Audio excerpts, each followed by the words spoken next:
How to find your Google search history. If you want to view or manage everything you've searched for on Google, this tutorial will walk you through the process.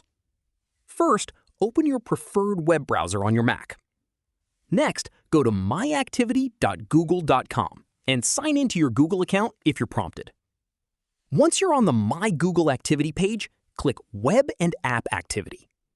Here, you'll see your recent Google search history. You can scroll down to view searches from previous days and see everything you've searched for while signed into your Google account. If you want to delete your search history, click Delete near the top of the page.